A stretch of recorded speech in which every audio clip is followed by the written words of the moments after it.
Tragedy and Hope, A History of the World in Our Time, by Carroll Quigley. It was just at this moment that Stalin indicated his willingness to intervene in the war on Japan and to provide Soviet forces for the elimination of the Japanese troops in Asia as soon as the war with Germany was finished. As American faith in China's ability to overcome the Japanese forces on the Asiatic mainland steadily dwindled, and their faith in America's ability to strike a fatal blow at Japan itself from the open Pacific grew, it became increasingly a part of America's aims to obtain a Soviet commitment to enter the war against Japan in order to overcome the Japanese troops in Asia. This desire, forced on Roosevelt by his military leaders, greatly weakened the president in his negotiations with Stalin. Since Roosevelt could not be adamant on Russia's position in Eastern Europe, or even in Eastern Asia, if he was seeking to obtain a Soviet commitment to go to war with Japan.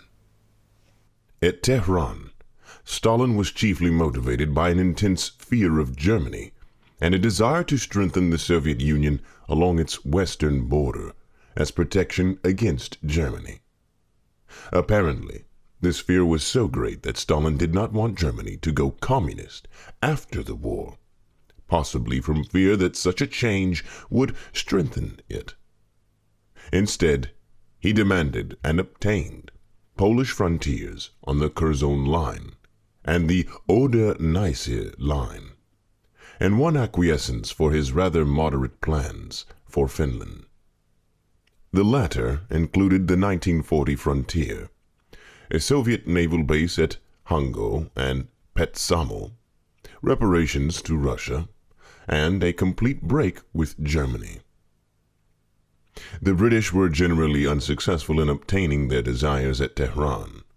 They hoped to postpone Overlord and the projected campaign to reopen the Burma Road, shifting the Burma equipment instead to the Aegean, but were forced to accept a May 1944 target date for Overlord, while Stalin emphatically vetoed any Turkish, Aegean, or Balkan projects. Stalin and Roosevelt did authorize Churchill to negotiate with Turkey in an effort to persuade that country to go to war on Germany. But no one had much hope that these efforts would be successful, and Roosevelt and Stalin generally opposed them for fear they might delay Overlord. Roosevelt was most concerned with military questions at Tehran. Having fixed a date for Overlord, he announced his decision to give the supreme command of that operation to Eisenhower. On the same day, as a result of Stalin's announcement that the Soviet Union would go to war with Japan as soon as Germany was beaten, he made the decisive shift in Far East strategy from the Chinese approach to the Pacific approach to Japan, leaving the Japanese Asiatic forces to Russia rather than to the Chinese, and decided to allow the Burma campaign to languish. At the same time, he asked Stalin for the use of heavy bomber bases in European Russia and in the Siberian maritime provinces. The Siberian bases were to be used against Japan, but never came into action because Stalin was reluctant and because the rapid American advance across the Pacific gave the United States substitute bases, especially on Okinawa. The bases in European Russia were to have been used for a shuttle bombing technique by which American heavy bombers would fly from England to Russia and return, bombing Germany on both trips. The technique was used several times, but could not be continued because the Russians did not provide sufficient anti-aircraft protection for the eastern bases, with the result that the German Air Force bombed American planes on the ground with relative impunity and heavy losses. The Tehran Conference reached important conclusions regarding Iran and Yugoslavia. A joint declaration was signed and issued by which the three powers agreed to maintain the independence, sovereignty, and territorial integrity of Iran. This was regarded as a victory for the Anglo-American cause, since Russian intrigues in Persia had been threatening its independence and integrity since the days of the Tsars, and had been particularly objectionable since the Anglo-Soviet military occupation of the country in August 1941. This occupation had been undertaken to force the expulsion of about 700 German agents and technicians, and was justified under the Soviet-Persian Treaty of 1921. That treaty permitted Russia to send troops into Persia if it were ever threatened by other forces. As the Russians occupied the northern portion of the country, the British occupied the south. Iranian public opinion was sullenly submissive. The Assembly accepted an Allied demand that the German, Italian, Romanian, and Hungarian legations be expelled, and a week later the Shah abdicated in favor of his son, Mohammad Reza Pahlavi. On January 29, 1942, Britain, the Soviet Union, and Iran signed an alliance by which the first two promised to respect and protect Iran's integrity, sovereignty, and independence, while Iran gave the two powers military control over the trans-Iranian trade route until 6 months after the war ended, and promised as well to sever diplomatic relations with all countries which had broken with the other two signers. Reorganization and re-equipment of the trans-Iranian route under American guidance made it possible to ship to the Soviet Union over this route 5.5 million tons of supplies during the war. These efforts carried a considerable disruption of Iranian life, especially by price inflation and acute food shortages. But the chief disturbance arose from Soviet political actions in northern Iran. The Russians excluded most Iranian officials and encouraged local separatist and revolutionary forces. On several occasions, the United States Secretary of State sent inquiries to Moscow about these activities, but never received a satisfactory reply. Thus, the Declaration of Tehran on December 1, 1943, was a diplomatic victory for the West, for in it Stalin joined with Roosevelt and Churchill in guaranteeing Iran's independence and integrity.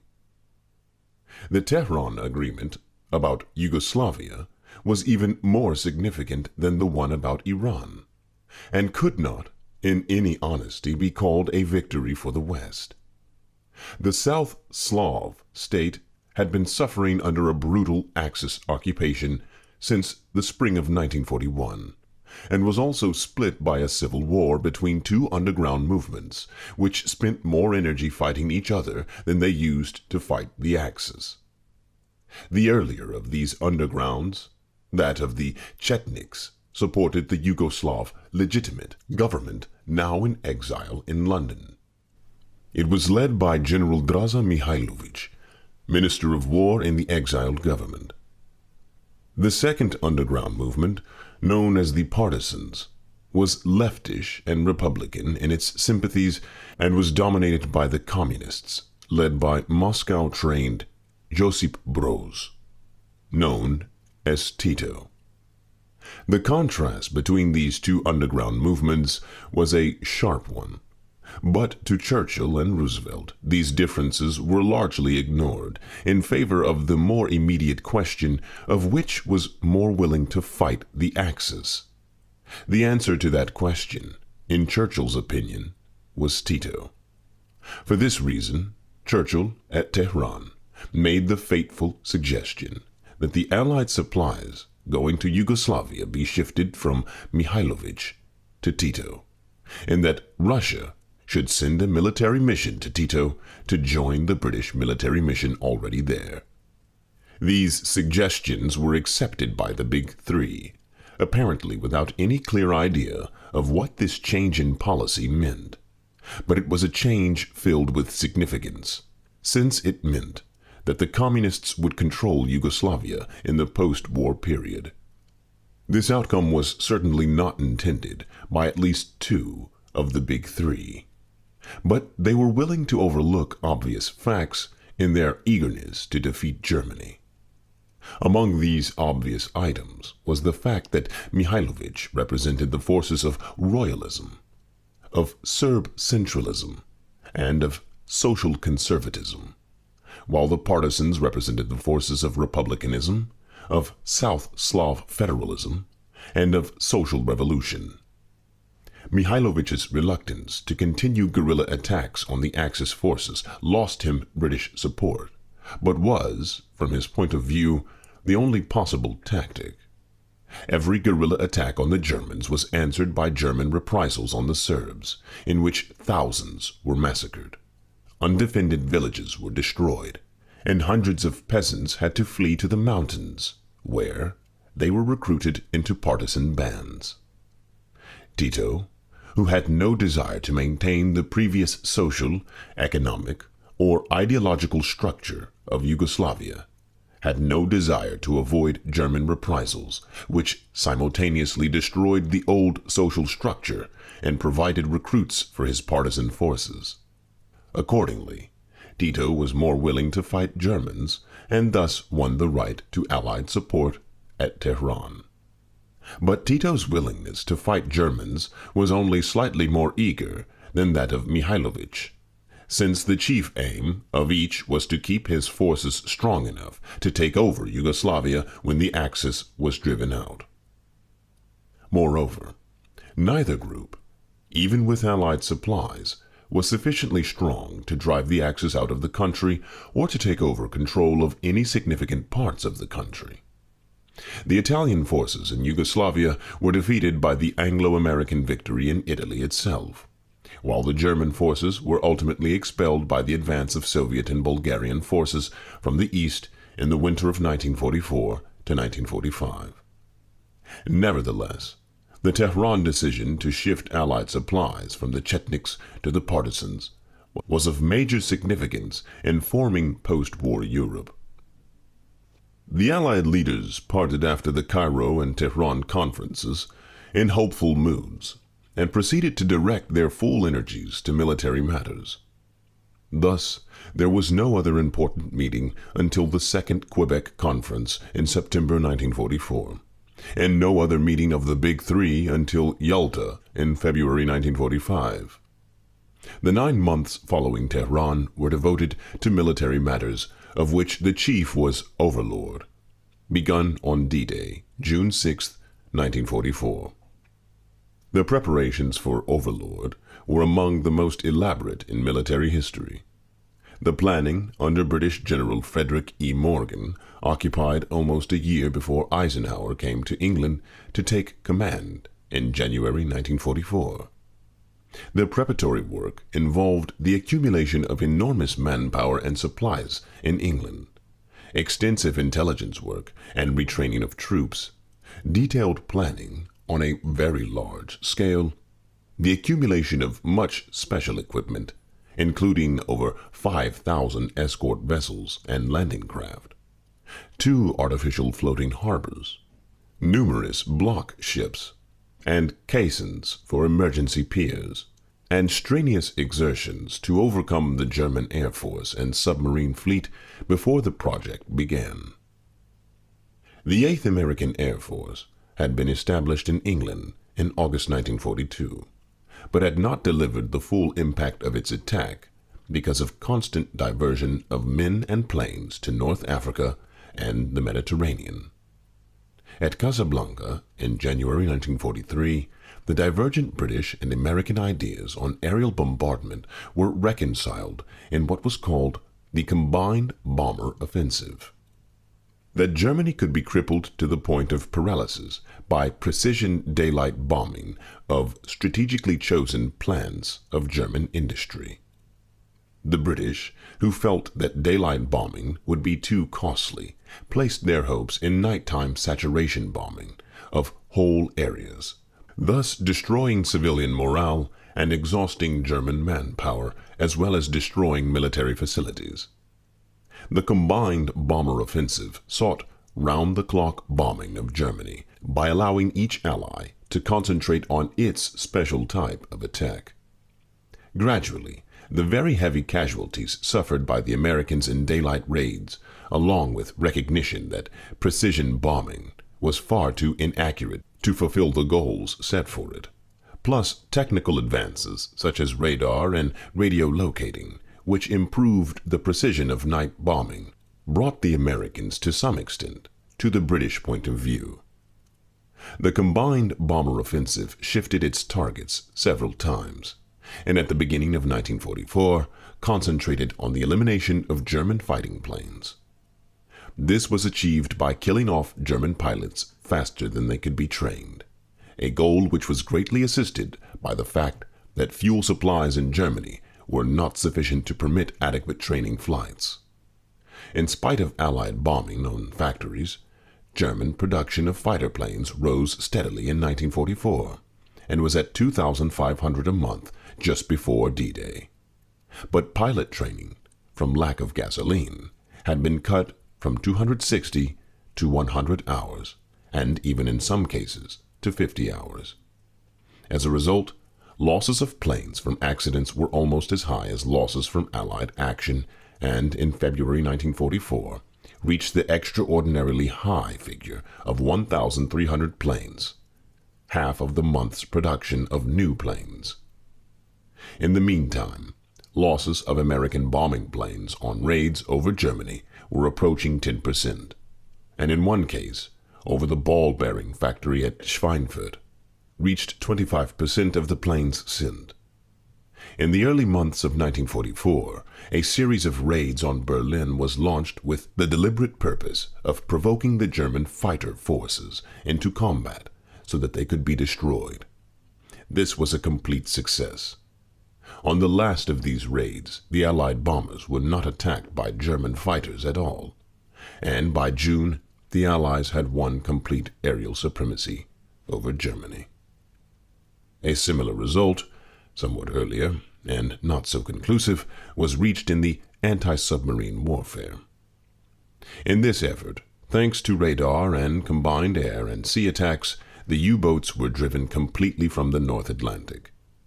The turning point occurred in May 1943, when 30% of the German submarines which put to sea failed to return. The number of Allied ships torpedoed fell from 141 in March 1943 to 19 in June 1944, and only 3 in August 1944. At the same time, the Allied shipbuilding program was growing so rapidly that even in 1943, after losses had been subtracted, it increased by almost 11 million tons. The Germans were poorly prepared to cope with any Allied landing in the West. 2/3 of their forces were fighting in Russia and Eastern Europe, and the rest had to be spread from the Aegean to the Pyrenees, and thence north to Norway and Finland. The drain on German manpower and vital materials was so great that the country grew steadily weaker. Still, it fought on, the leaders becoming more and more ruthless and more remote from reality, until finally they were living in an insane frenzy of hatred, suspicion, and frustration. Lack of manpower, particularly of trained hands, and lack of materials, even of such ordinary commodities as concrete or steel, made it impossible to strengthen the German defenses to the necessary degree. Above all, lack of gasoline made it impossible even to withdraw equipment before the advancing Russians. In the last 2 months of 1943, the German armies lost almost 1,000 tanks and half as many self-propelled guns to Soviet forces. Repairs became as difficult to achieve as new construction. In June 1943, the Germans had 2,569 operational tanks and 463 under repair. In February 1944, the corresponding figures were 1,519 and 1,534. In the West, the German defenses had, necessarily, been allowed to run down in order to strengthen the Russian front. While there were a few good divisions in the West, the majority of the German forces there were in units not prepared for combat and totally lacking in mobility. The men were overage or very young, physically unfit or convalescing, prepared to serve as occupation police and beach watchers, but quite unfit for real fighting. There was even one division made up almost entirely of men with digestive disorders. Most divisions in the West were only 2 regiments, and because they were totally lacking in transport, they were classified as static, not fully combatant units. Although Hitler had ordered the coast to be fortified, this was done almost nowhere, for lack of concrete and manpower. Allied aerial bombardment increased these lacks. Almost 1 million men were engaged in air defense in Germany itself. Disruption of railway transportation made it difficult to get the supplies that were available to the shore area. In May, for example, with a daily need of 240 carloads of cement for one area, the arrival was 16 a day. When Rommel took over the active defense in the West, he ordered a continuous belt of landmines to be laid, requiring, at a minimum, 50 million mines. Only 6 million were laid. Similarly, sea mines were ordered laid off the coast, plus a renewal of the mid-channel mines which had been put down in 1943 and were now too old to function properly. The last could not be done at all, while the coastal mines were put down in the wrong area. The chief German defensive forces were the 15th Army, defending the Pas de Calais, and the 7th Army, farther southwest in Normandy and Brittany. The Germans expected the attack to come in the Pas de Calais, since it was closer to England. They continued to believe this even after D-Day, since they thought that the Normandy landings were merely a diversion preliminary to the main attack, farther north. Moreover, the Germans were convinced that the attacks would come just before high tide, in order to minimize the width of beach to cross, and accordingly constructed their obstacles and laid mines down to the half-tide mark only. Although the Allied cross-channel attack was not a large one, being only 5 attack divisions preceded by parts of 3 airborne divisions, it was beautifully planned, competently carried out, and encountered a number of very lucky chances, especially from the weather. The desired landing conditions were low tide, just after dawn, following a moonlit night. These occurred only once a month and lasted for only 3 days. In June 1944, these days were the 5th, 6th, and 7th. Bad weather making air operations difficult and impossibly heavy surf forced Eisenhower to postpone the attack on June 5th.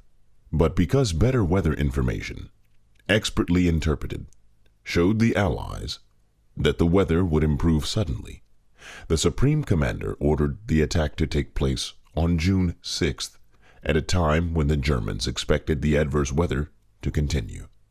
The 2 American divisions went ashore on either side of the Vire River, near Carentan, with Utah Beach to the west and Omaha Beach, between the Vire and the Drôme rivers, to the east. A Canadian and 2 British divisions went ashore between the Drôme and the Orne rivers, in front of Bayeux and Caen. Airborne divisions were dropped inland on either flank of the attack area to hold up any German counterthrust, and another airborne division was dropped inside Utah Beach to seize the causeways which crossed the lagoons inside the beach. Tactical surprise was achieved at all points, so completely, in fact, that at Omaha Beach, the strongest German coastal battery in the West was found unmanned and unguarded. Except at Omaha Beach, where high bluffs had to be scaled under fire. The landings were immediately successful. At Omaha, the issue hung on the balance into the second day. As a result, 2,000 casualties were suffered at Omaha compared to 200 at Utah Beach. As soon as the landings were established, men and equipment were poured into the beachheads. A great gale of June 19th to the 23rd stopped all unloading for 2 days and destroyed the American artificial harbor at Omaha.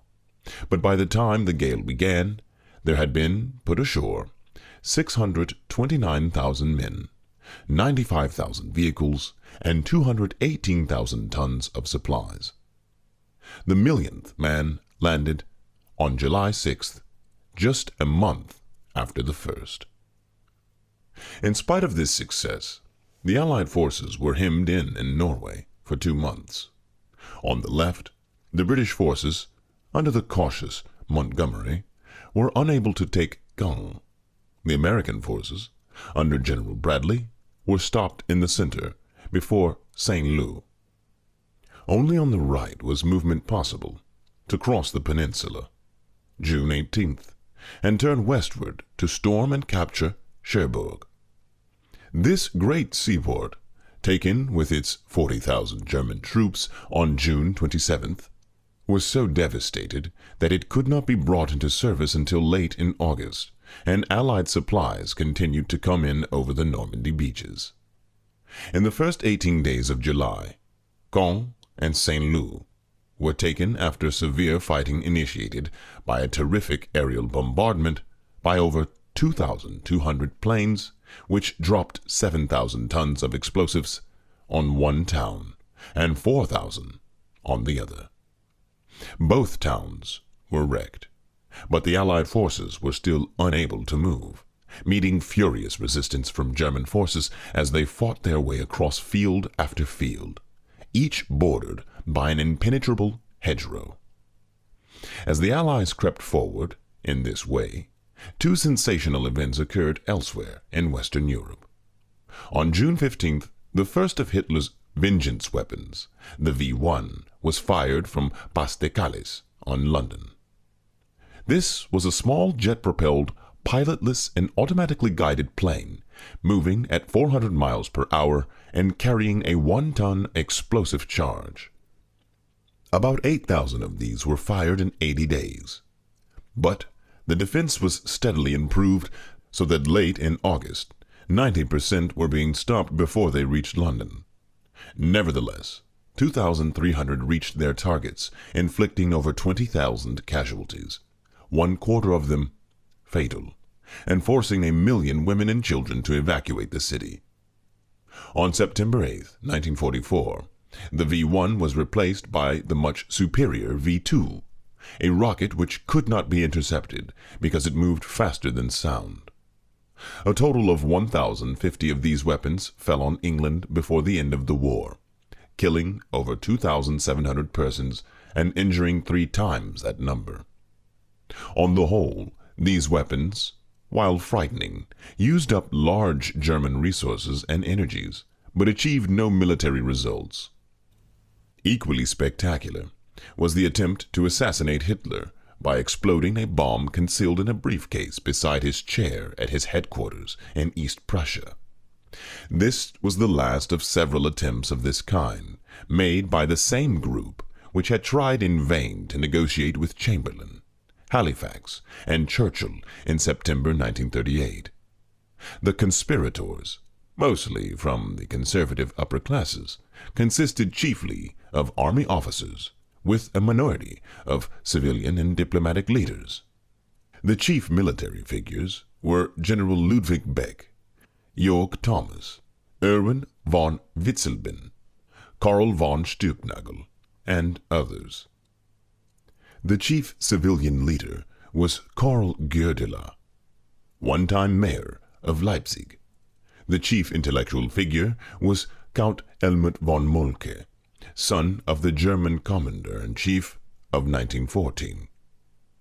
The leading diplomatic figures were the brothers Kurt, Theodor, and Erich. The first in the London embassy, while the second headed Ribbentrop's office in the foreign ministry. Among those linked with the conspiracies in an ambiguous fashion were Admiral Wilhelm Canaris, chief of military counterintelligence, and Paul Schmidt, Hitler's personal interpreter. This group for years discussed ways of getting rid of Hitler and what should be done with Germany afterward. Sporadically, they made attempts to kill the Führer. All of these were unsuccessful because of a combination of bad luck, lack of resolution, and Hitler's extraordinary intuition. On July 20th, 1944, however, Success seemed near when Colonel Count Klaus Schinck von Stauffenberg, Chief of Staff of the Home Army, made his daily report to Hitler and left the conference without picking up his briefcase, which rested against the leg of Der Führer's chair. In the briefcase was an English-made bomb with a 10-minute fuse. When the bomb exploded, Stauffenberg gave the signal for the military units in Berlin, Paris, and elsewhere to seize control of these areas from the fanatical Nazi SS units. Unfortunately, Hitler's conference on July 20th, because of the heat, was held in a wooden shed instead of the usual concrete bunker. This allowed the explosion to dissipate itself. Moreover, a few seconds before the bomb went off, Hitler left his chair to go to a map on the most distant wall of the conference room. As a result, some in the room were killed or badly injured, but Hitler escaped relatively unscathed. This was broadcast on the radio at once by the Nazis, and, by contradicting Stauffenberg's signal, threw the conspirators into sufficient confusion and irresolution to enable the SS and loyal Nazis to disrupt the plot. About 7,000 suspects were arrested and about 5,000 were killed, usually after weeks or even months of horrible tortures. A few, like Field Marshal Rommel, were allowed to commit suicide as a special reward for their past services to the Nazis. As a consequence of this fiasco, the anti-Hitler opposition was destroyed. The most fanatical and least sane Nazis increased their power within Germany. Any chance of negotiating peace, admittedly a remote possibility at all times, became impossible, and the inner administration of the Nazi regime became a complete madhouse. In the meantime, in the West, the main strength of the German forces was concentrated against the British near Caen. As the latter slowly inched southward toward Calais, a newly formed American Third Army, mostly armored, under General George S. Patton, drove southward from Saint-Lô to Offranche, July 18th through August the 1st, while some units turned westward from Offranche into Brittany, in an effort to capture additional seaports at Saint-Malo, Brest, and Saint-Nazaire. The armored units swung eastward to Le Mans, August 11th, and then northward to Argentan, leaving only a narrow gap between Calais and Argentan, between American and British forces, as an escape route through which 8 shattered German divisions might escape eastward, August 19th through the 12th, 1944. Many broke through, but 25,000 men were captured in this pocket, and the German defensive forces in France were completely disrupted. From Le Mans unit of the American Third Army, moving at speeds up to 40 miles a day, drove eastward south of Paris, passing the city to reach the Seine at Fontainebleau. On their left, the American First Army reached the river below Paris on the same day, while farther west, British and Canadian armies swung left toward the lower Seine. In the midst of this excitement, the American Seventh Army, with strong French forces, landed on the Mediterranean coast of France, August 15th, and began to drive northward up the Rhône Valley. The landings, made between Toulon and Cannes, against negligible resistance, quickly captured Marseille. At the end of the 2 days, the German High Command ordered all German forces to withdraw from the French Atlantic and Mediterranean coasts, except from seaports and fortresses. At the end of 8 days, the Seventh Army had advanced 140 miles up the Rhône and had taken 57,000 prisoners. Both Léon and Dijon were taken without a fight, and contact was made with the United States Third Army near Chantillon-sur-Seine on September 12th. In the meantime, on August 19th, 1944, the citizens of Paris rose in revolt, led by 50,000 armed members of the French Forces of the Interior, FFI, as the underground resistance armies were called. Here, as elsewhere in Europe, these forces were dominated by communists. General Jean Leclerc, with the French 2nd Armored Division, burst into the city on August 24th and accepted the surrender of the German garrison of 10,000 men eager to escape from the FFI. By this time, the resistance forces were rising in much of France, attacking German forces and wreaking vengeance on Frenchmen who had collaborated with the Germans. On August 26th, de Gaulle entered Paris and immediately was made president of a provisional government formed by a coalition of returning exiles and underground leaders. General Eisenhower reviewed a triumphal march of Allied forces down the Champs-Élysées, but the main Allied armies swept by both sides of Paris toward the German frontiers.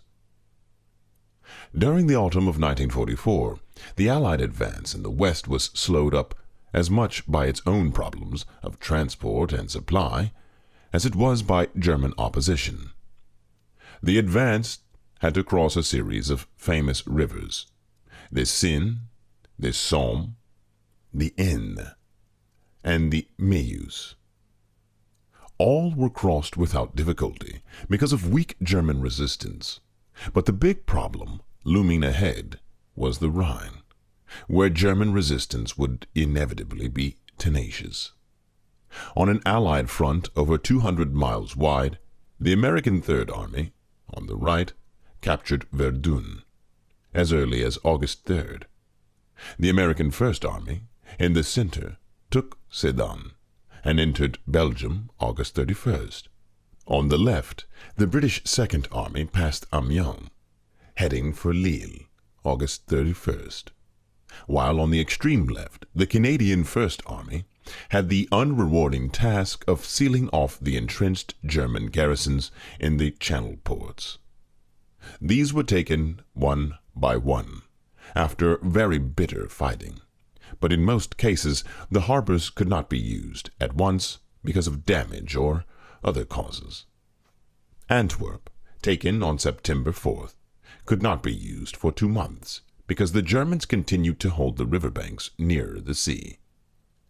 On September 11th, the United States First Army crossed the German frontier near Trier and headed for the Rhine. When Aachen, the first German city to be reached, refused to surrender, it was almost completely destroyed by bombardment and taken by bitter street fighting. Most German cities subsequently preferred to surrender. At this point, a sharp difference of opinion arose between Eisenhower and Montgomery. The former wished to continue the broad front assault on Germany, while the latter wished to put every hope on a single lightning thrust across the lower Rhine and into the essential industrial area of the Ruhr. The lower Rhine splits into a number of small rivers as it approaches the sea. In order to pass several of these in one rush, Montgomery offered a daring plan.